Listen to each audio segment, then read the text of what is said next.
que Isabel fuese la abogada y el atleta olímpico, pero bueno, no se dio. Yo voy a hacer la presentación de Isabel, su currículum en español, pero luego vamos a cambiar al inglés porque mi portugués es nulo. Pido disculpas. Bueno, estamos con Isabel. Ayer escucharon a Isabel por primera vez. Ya saben que fue la primera mujer en la historia de Brasil en ganar una medalla olímpica en los Juegos de Pekín 2008. Pero no solo eso, también compitió en las Olimpiadas de Río del 2016 y casi por esto compite también en las Olimpiadas de Londres. Aparte, y más importante aún, es licenciada en Comunicación Social y tiene un posgrado de gestión de proyectos. Más impresionante aún, fue la embajadora responsable de hacer el discurso para llevar los Juegos Olímpicos a la ciudad de Río de Janeiro. Creo que el discurso lo hizo en Copenhague, ¿correcto? Aparte, varias veces campeona brasileña y sudamericana de vela y campeona mundial militar.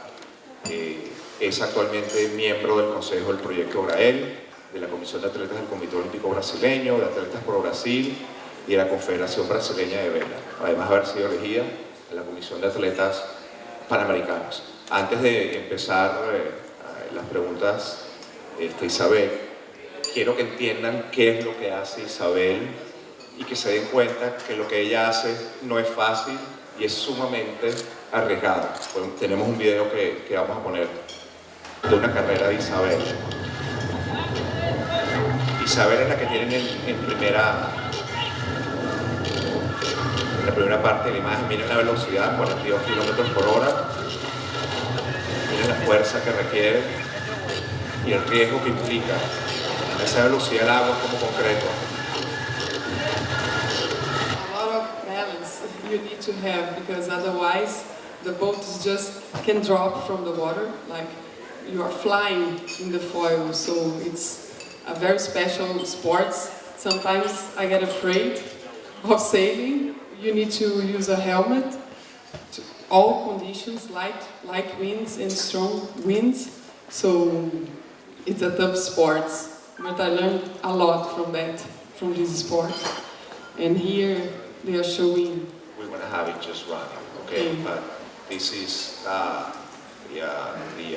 race in Rio. The medal race. Right, medal race in Rio 2016, and they are showing like our race course and how it's sailing. So the first one to cross the finish line, it's winning.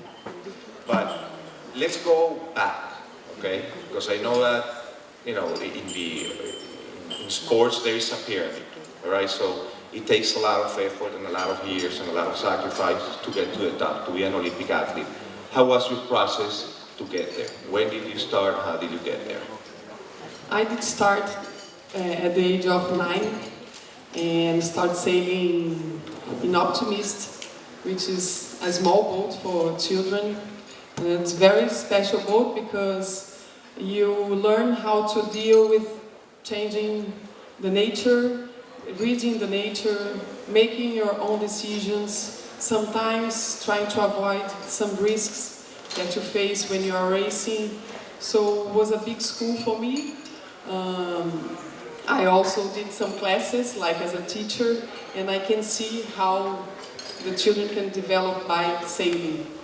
They develop a lot, especially women's. And I started very young, but I grew up so fast. I'm 1.80 high, and I started to play volleyball because sports in my vein, right. And I really love to play and to compete. But sailing, it's from my family. My father used to sail a lot, and I have a godmother that went to Barcelona Olympic Games in '92.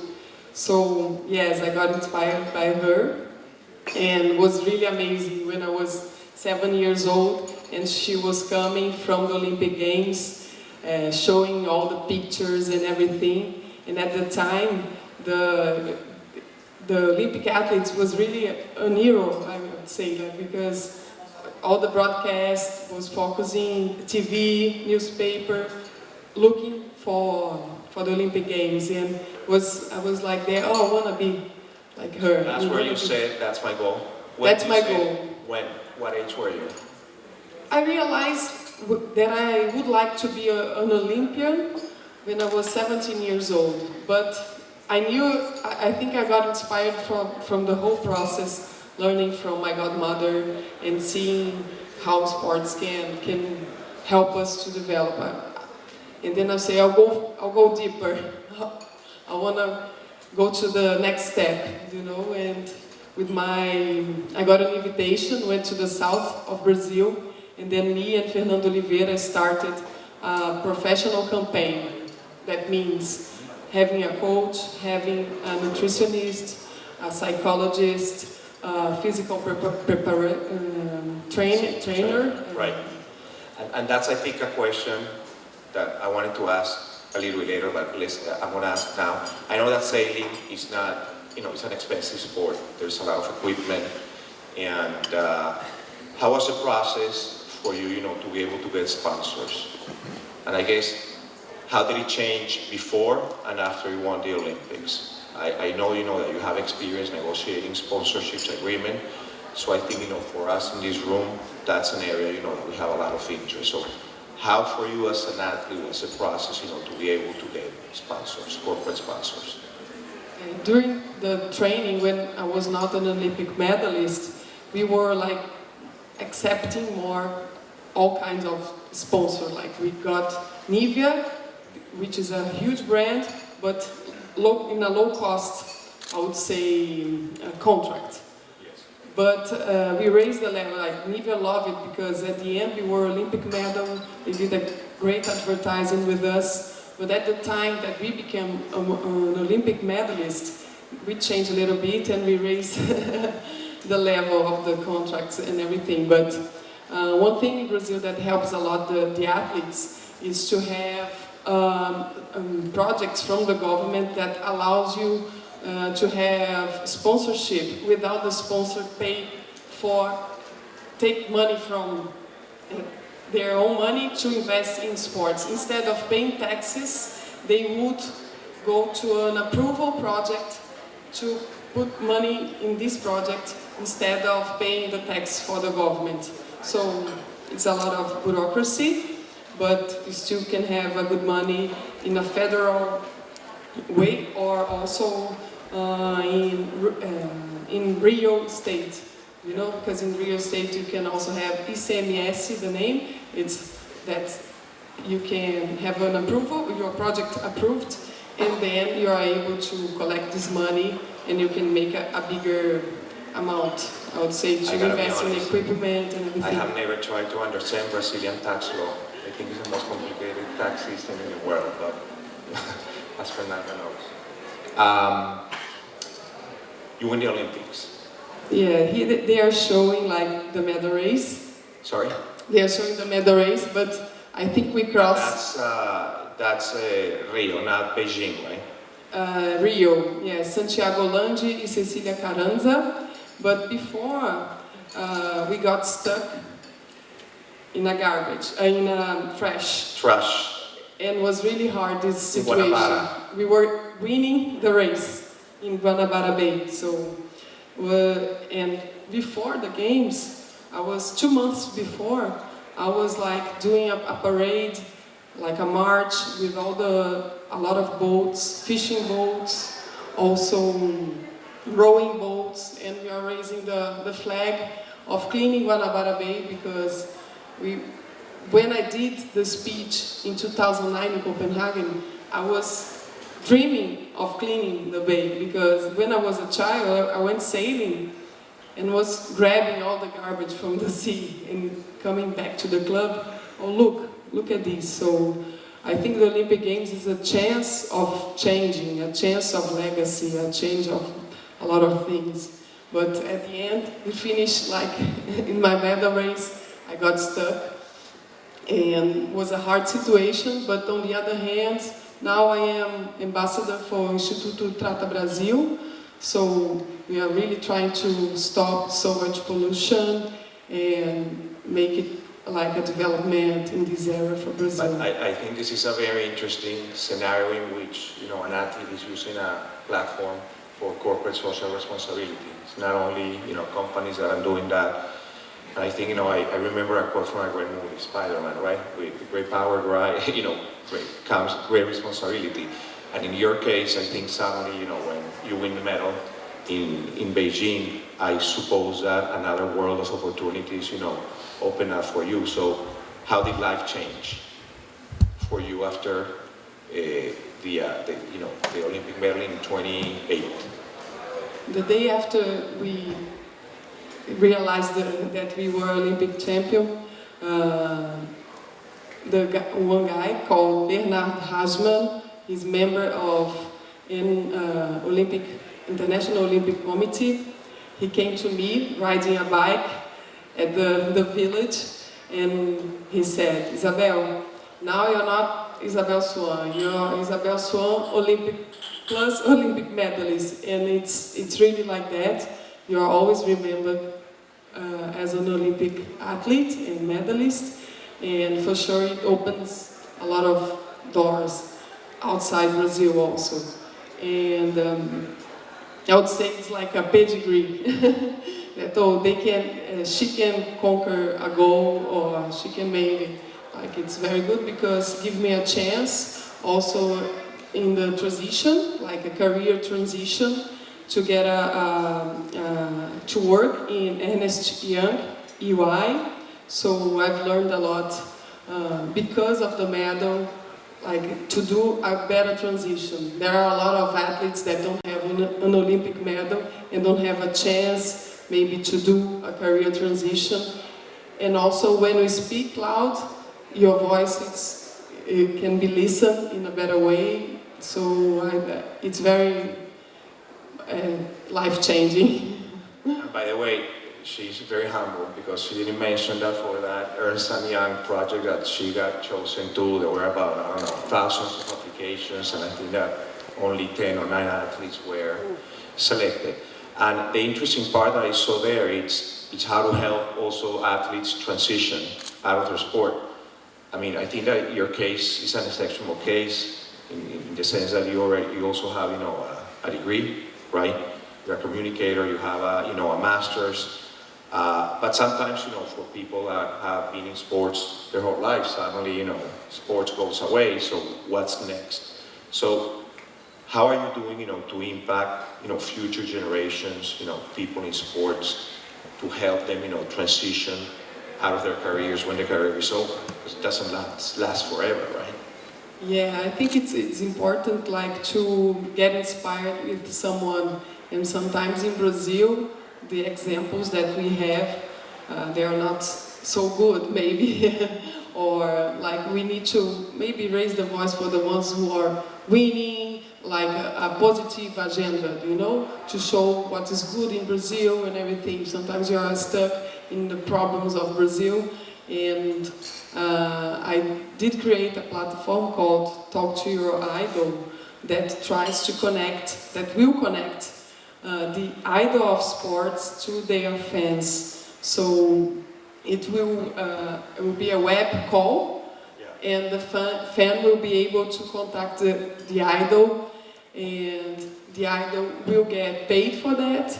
The fan will get inspired, and also we will give 10% of the amount to social development by sports. So it's like a cycle, that positive cycle that enhance and valorize the athletes, the fans, and this relationship.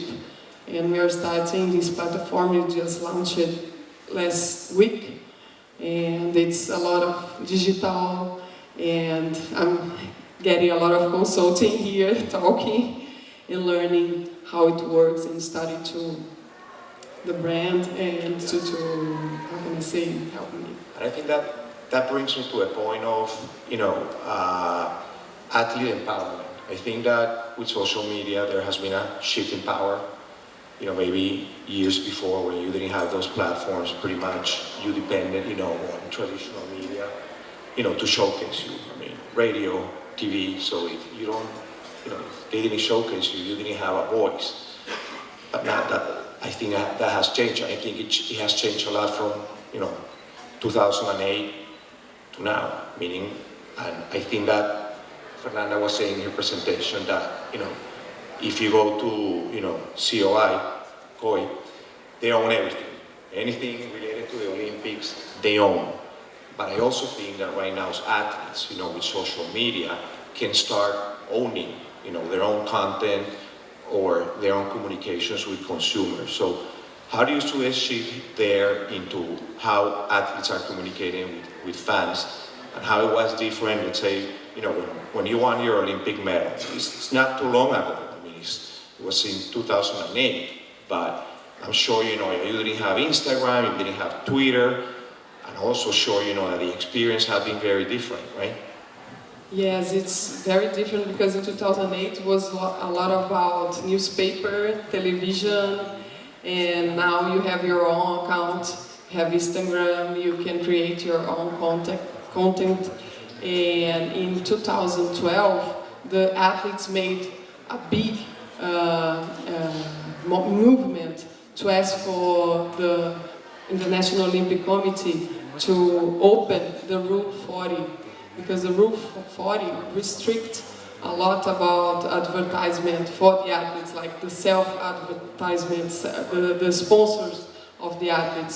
So they don't allow 9 days before start the games, and at 1 week when finish the games, you can't have your own advertisement. We did have a beautiful campaign for a magazine in Brazil called FISCHER for 2016 Olympic Games, and they needed to just finish when the games were coming. They needed to take all the pictures from all the stores, because they didn't pay for our Olympic committee, and so they were not allowed to show nice pictures of sports. But on the other hand, sport, they are like losing power, because the athletes is not there showing their images, So they are so flexibility. It's being more flexible now, the rule.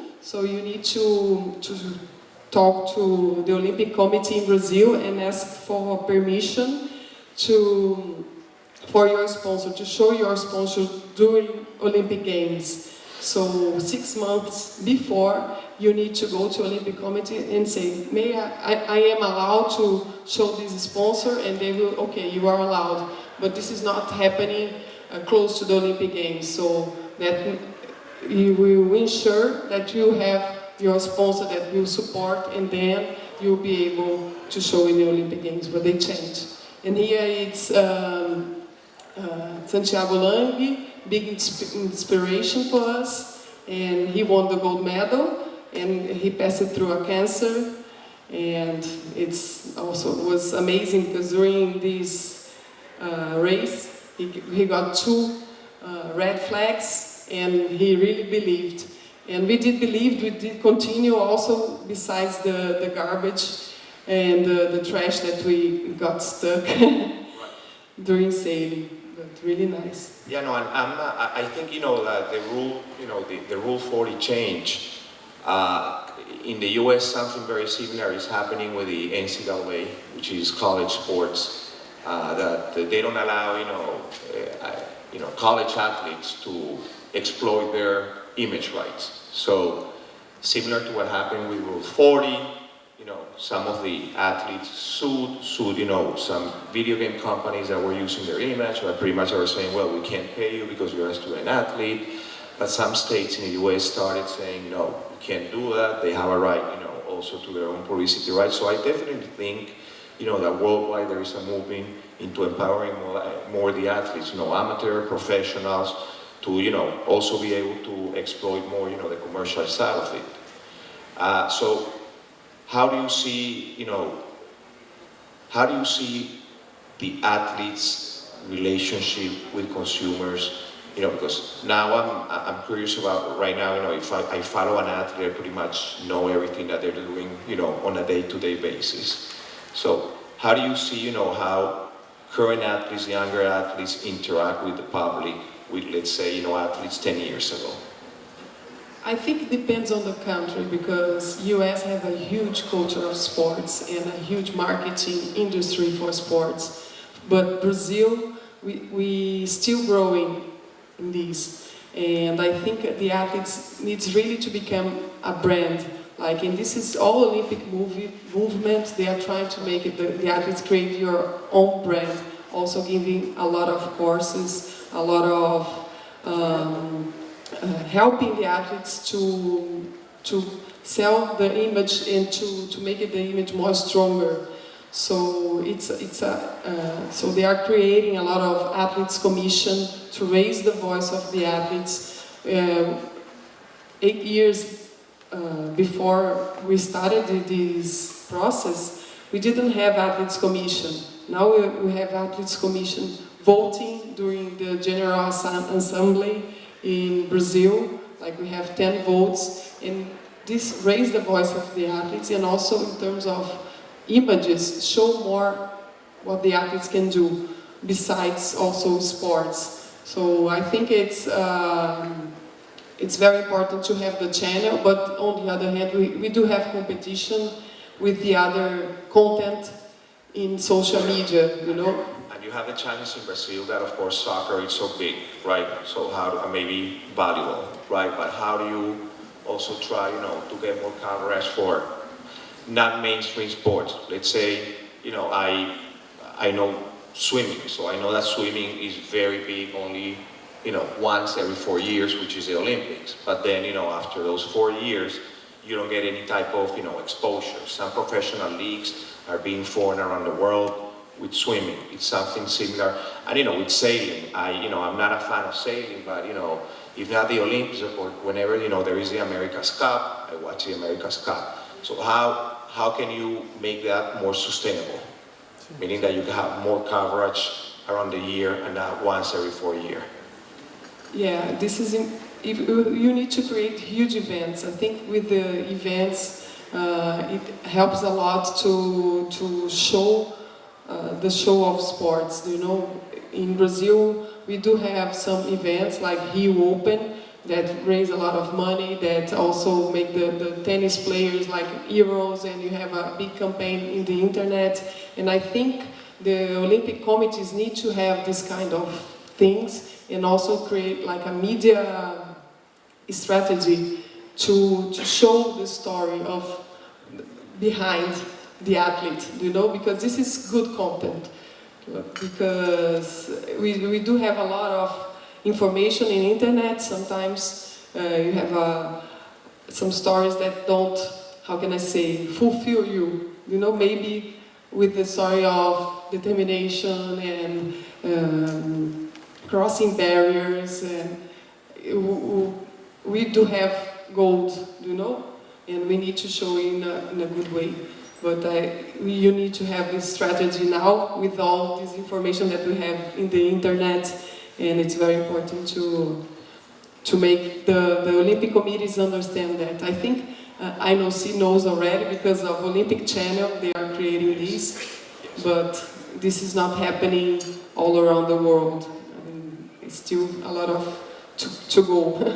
Yeah, you know, whenever, you know, I talk with, you know, with athletes, I think that my advice to them is try to create your own rights, not only your own content, but, you know, your own brands, that once, you know, you start playing for a team or you start playing in the league, you own IP. I think, you know, that a recent case, it's you know, with Kobe Bryant when he died, you know, he had the Mamba nickname, he owns that nickname. So, you know, his family can exploit the Mamba. I do think that Nike owns the logo.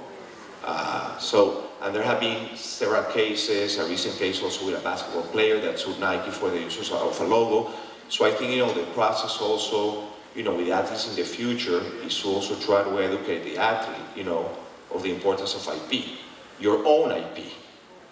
Not the IP, you know, not the IP that is owned by the teams, but you need to create also a sustainable source of revenue that you can exploit, you know, by yourself, without having a third party, you know, any type of authorization. Do you see that happening in the future?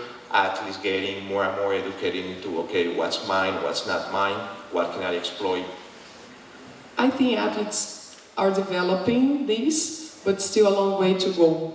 I would say it's still a long way to go because we still have a lot to develop in the industry in Brazil. So I think it goes together, you know. As you have more events, as you have a stronger media, social media, as you have everything, you can create, and the athletes will give more value of his contact. You know, I think in the US it's different, but in other countries, this is, in Latin America, this is also needs to develop, but we are doing our best in our commission, in Pan Am Commission. We have a lot of calls. And the first goal is to create athletes commission so we can communicate right top down and make it, how can I say, the voice, raise our voice, because we need to contact them, know where are the stories and give value to them and give tools to them to raise their voice, and also in social media that we are competing with other contents, I would say.